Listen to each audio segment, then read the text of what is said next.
as private industry has decided to begin their own voyage. But are they seeking answers, fame, or a new opportunity for financial gain? But just because space is becoming commercialized doesn't mean the world's most powerful countries are not interested anymore. In fact, while relationships over the past few decades have seemed to be less problematic in the cosmos than on Earth itself, the space race seems to be running strong, even with the goal not specifically defined yet. While there's a space race happening between countries, it's also occurring amongst private companies. And as more civilians want to make the trip to outer space, competition is definitely heating up. It appears space tourism is bursting in popularity, but it doesn't come without a hefty price tag. I've always been a dreamer. My mum taught me to never give up and to reach for the stars. The founder of Virgin Galactic, Richard Branson, says he simply can't wait to experience space himself. He'll be getting a front row seat on July 11th. This means he'll essentially be beating fellow billionaire Jeff Bezos by 9 days. Branson says he considers it very important to try it out before allowing space tourists on board. The 70-year-old, who is turning 71 later this month, says he's been keeping a close eye on his wellness to ensure he could one day make it to space. And Blue Origin, founded by Amazon giant Jeff Bezos, is taking an auction winner along with his brother through space on July 20th. Thank you. And that is sold $28 million to number 107. That's right. A seat for the first launch of Blue Origin's New Shepard rocket cost the auction winner $28 million. The ride will kick off the company's space tourism business. This is Blue Moon. We've been working on this lander for 3 years. According to Bezos, the large lander will soft land in a precise way 3.6 metric tons onto the lunar surface. Ignition and liftoff. Elon Musk's SpaceX company is now considered to be very experienced at space travel, ferrying cargo and astronauts to the International Space Station. The company's goal is to take man to the moon and even to Mars. Musk is also expanding his Starlink internet service, a program that uses low-orbit satellites to provide broadband to hard-to-reach places. SpaceX is currently working on its Starship rocket. It's a reusable vessel that Musk hopes will make space travel less expensive. SpaceX plans to send an all-civilian crew in orbit this September. And it's no secret space travel is an expensive experience. While Blue Origin charged $28 million for its first auction seat, the company has not released the exact pricing of future flights. In 2018, rides were estimated at $200,000. Virgin Galactic has more than 600 ticket reservations at $250,000 a pop, and Branson says he's aiming to eventually bring the ticket price down to $40 grand. When you see all of these private corporations and the work and the money they're putting into it, what do you see is the motivating factor for them to do this? It's very important for people to understand what they're witnessing here is almost sort of the, the fin of the whatever's under the surface. This is a lot of work has gone into this for about 40 years. To get to the point where the private sector can begin opening what we call the frontier of space. It's sort of the handoff moment between Lewis and Clark and the pioneers. So in this particular case, you might think of what you're seeing in this ego race here as sort of barnstorming, the beginning of barnstorming that led to the ability of regular folks to be able to access the world. The goal of all of this that you're seeing, egos being poured into it, everything else that's going into it, the marketing, etc., is to be able to open the frontier so people can go out there and settle and develop. What's happening with this transition now is really probably one of the most pivotal periods in human history. Are you worried about possibly if there is some sort of mess up, as we've seen that can often happen in these situations, that would make people draw back and say, nope, let's just stay here? What people are looking for here is to begin creating the regularity, the revenue sources, et cetera, to pay for what comes later. Yes, space is risky, and I guarantee you everybody who's buying a ticket right now is very aware of that. At least we are not taking this place we're going to from anybody else who's shooting back at us. This time we get to go together. This time we get to give it to everybody, even if it has to start at first with the wealthy. Again, we had the jet setters in the old days who could fly in planes, and we have that screen you're looking at right now Right. Was first acquired by the rich, and now you can have it in your own living room. Do you think that actually private corporations are going to see not only more advancement, but it's going to happen more efficient and quicker than what the government has been able to accomplish so far? Yeah, when we're talking about private individuals and private firms, there's much more incentive to innovate and find more near-term value. Now, don't mistake what I'm saying to say that the government hasn't been innovative and the people who have been working on this previously haven't been innovative. They have been, but the incentives are a little different. The value of space and the science that we do out there can sometimes be thought of as being way too far out into the future. I think your question about, will people want to pull back? That's a question around near-term value versus long-term value. And when we're dealing with commercial ventures, they tend to think a little bit closer to the near-term value. And in space, I think that's really valuable for us because there's a lot that space can offer as far as the value of Earth goes. Starlink is a great example of near-term terrestrial value from satellite internet.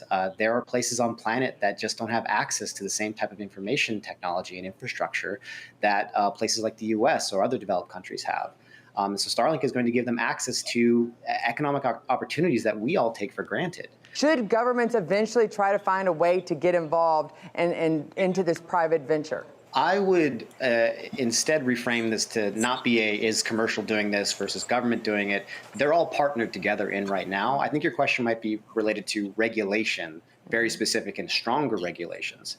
At some point, we're going to have those conversations. Right now, this is a very wide open industry and area and potential economy that regulations could actually do damage to it if we do that too quickly. But one of the most front of mind issues around common goods that could use regulation is space debris.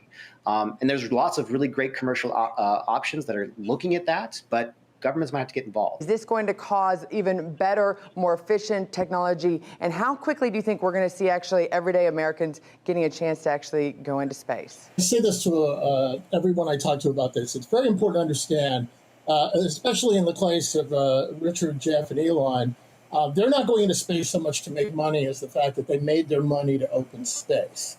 And so we're going to be seeing this growing wedge and expanding set of opportunities occur.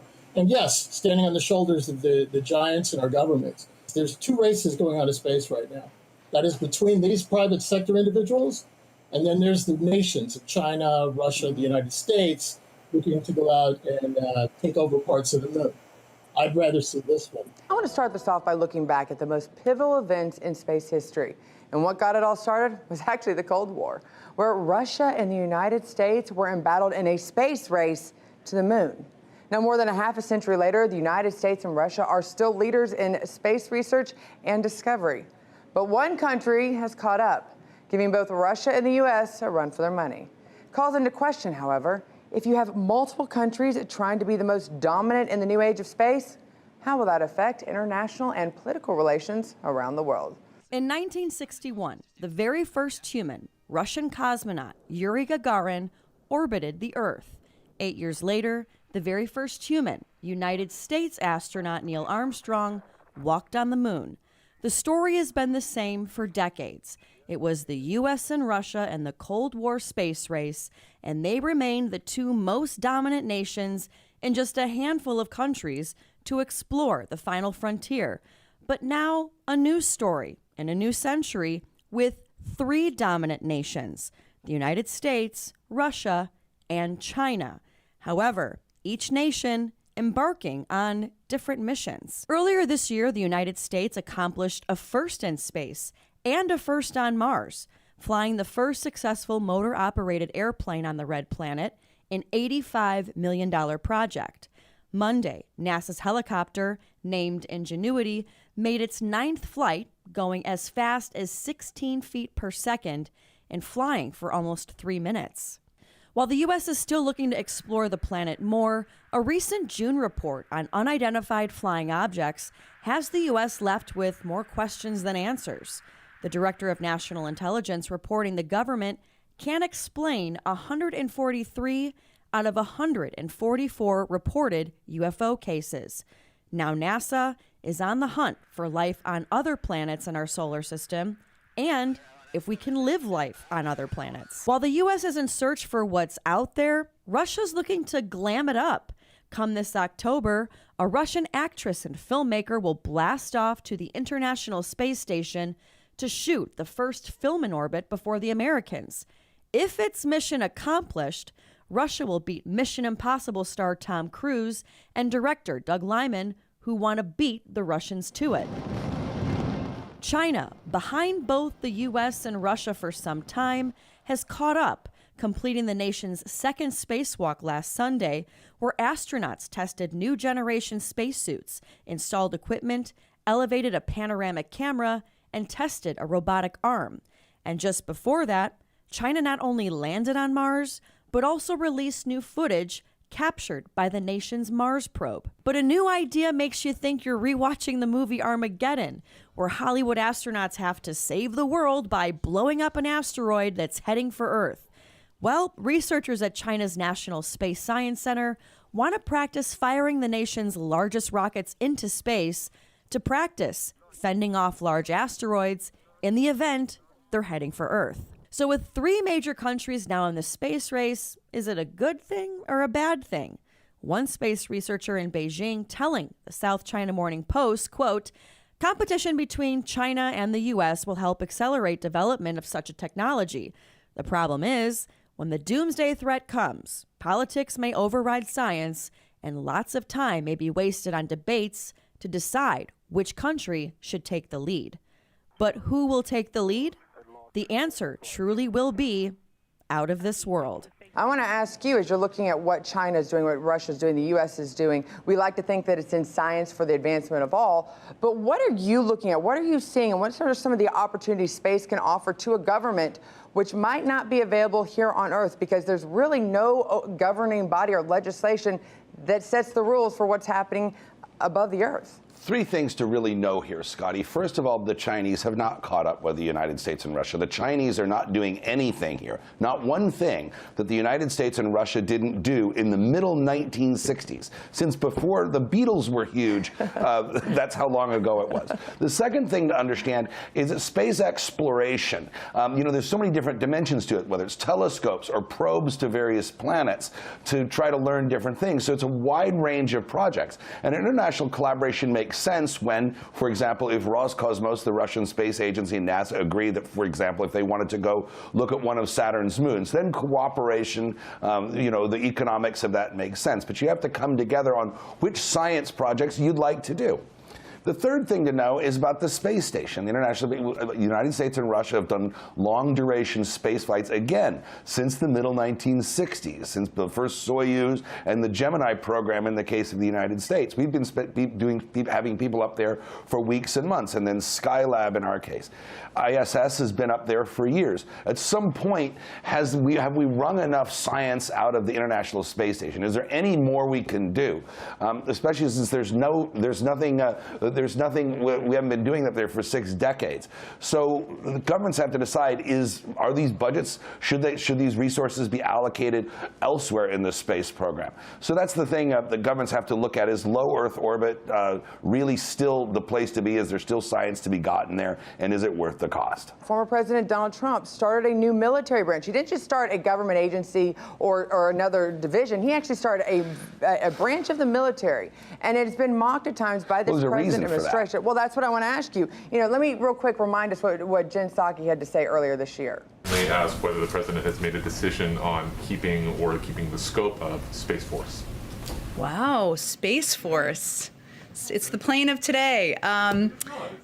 It is an interesting question. I am happy to check with our Space Force point of contact. I'm not sure who that is. I will find out and see if we have any update on that. John, you pointed out there was a reason for it. So is Space Force a strong move for the future? Circle back Jen Psaki's sarcasm is as distasteful as ever. Anything Trump did, the Biden administration is going to be against. We all understand that. They're not going to agree with anything, even if it makes sense, or look at anything on its merits. Now, as for the Space Force, that was formed because the Army, Navy, and Air Force all had separate commands and separate projects that they were running that dealt with whether it's ballistic missiles research, space programs, and so forth. And there was a lot of redundancy. And moreover, you know, in the Navy world, for example, anybody dealing with space stuff isn't going to get the resources or have the career opportunities that you would in cruisers, destroyers, or the core functions of the Navy. Same with the Army and same with the Air Force. The idea of the Space Force was to create a unified effort to deal with space issues and to create career tracks so you could attract the best and brightest where they could actually get ahead, where they would just be second-class and third-class citizens in the other 3 service branches. And we did the same thing in the Air Force in the late 40s under Harry Truman, because the Army and the Navy had competing aeronautical programs.